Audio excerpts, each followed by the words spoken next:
Hai teman-teman semuanya, kita telah belajar bahwa sebagai manusia di era globalisasi, pastinya kita tidak dapat menghindar dari yang namanya perubahan, bukan?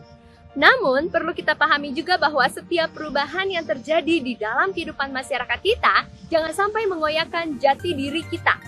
Kita perlu untuk terus menjaga kearifan lokal yang kita miliki, teman-teman. Kearifan lokal tidak terlepas dari nilai-nilai yang dipertahankan di suatu daerah atau komunitas tertentu. Oleh karena itu, diperlukan strategi pemberdayaan komunitas agar pengaruh positif dari kearifan lokal tetap terjaga, namun masyarakat dapat mempelajari dan mengubah hal-hal yang dianggap perlu untuk diubah.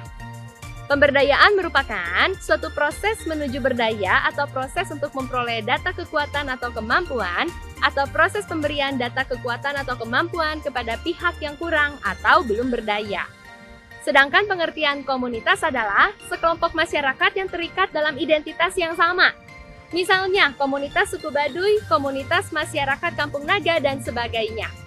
Untuk memahami komunitas lebih dalam lagi, silakan lihat video saya di link di atas ini ya.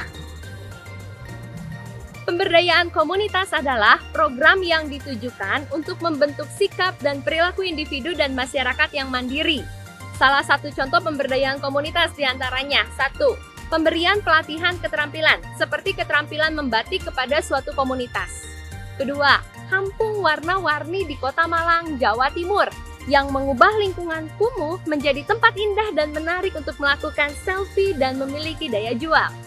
Yang ketiga, PNPM, atau yang dikenal dengan nama Program Pemberdayaan Masyarakat Mandiri, yang di dalamnya terdapat kegiatan pembuatan kerajinan kreatif masyarakat yang kemudian dapat dijual dan meningkatkan perekonomian masyarakat. Yang keempat, penetapan lingkungan pemukiman berbasis komunitas, PLPBK, yang berfokus pada penanganan masalah lingkungan dan penuntasan kemiskinan. 5 ciri dari pemberdayaan komunitas adalah: 1. Memerlukan keseimbangan antara keuntungan dan kerugian dalam setiap kegiatan yang dilakukan. 2. Melibatkan partisipasi masyarakat. 3. Melibatkan kegiatan pelatihan yang dapat mendukung pelaksanaan pemberdayaan. 4. Pemberdayaan komunitas harus memperhatikan pembiayaan sumber daya agar tidak berlebihan serta dapat mencapai tujuan yang diharapkan. Dan yang kelima, pemberdayaan komunitas berfungsi sebagai penghubung antara kepentingan pemerintah yang bersifat besar dan kecil. Tujuan dari pemberdayaan komunitas adalah membentuk individu dan masyarakat yang mandiri, teman-teman. Dan pastinya lebih baik dari sebelumnya. Untuk menjadi komunitas yang lebih baik, kompetensi yang harus ada dalam masyarakat diantaranya: 1. Mampu mengidentifikasi masalah dan kebutuhan komunitas. 2. Mampu mencapai kesamaan tentang sasaran yang hendak dicapai dan skala prioritas. 3.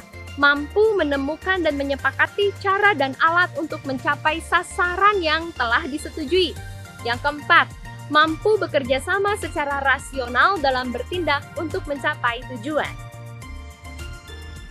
Faktor-faktor yang mempengaruhi pemberdayaan komunitas diantaranya: 1. Kesediaan komunitas untuk menerima pemberdayaan. 2. Adanya pemikiran bahwa pemberdayaan bukanlah untuk semua orang. 3. Adanya persepsi dari pemegang kekuasaan dalam komunitas yang beranggapan bahwa pemberdayaan dapat mengorbankan diri mereka sendiri. 4. Keadaan masyarakat yang sudah terbiasa dengan hierarki, birokrasi, dan kontrol manajemen yang tegas, sehingga membuat mereka terpola dalam berpikir dan berbuat dalam rutinitas. 5. Dorongan dari para pemimpin komunitas untuk tidak mau melepaskan kekuasaannya, karena inti dari pemberdayaan adalah pelepasan sebagian kewenangan untuk diserahkan kepada masyarakat. Yang keenam, adanya motivasi orang yang berbeda-beda, teman-teman. 7. Adanya kepercayaan dari pemimpin komunitas untuk mengembangkan pemberdayaan dan mengubah persepsi mereka tentang anggota komunitas.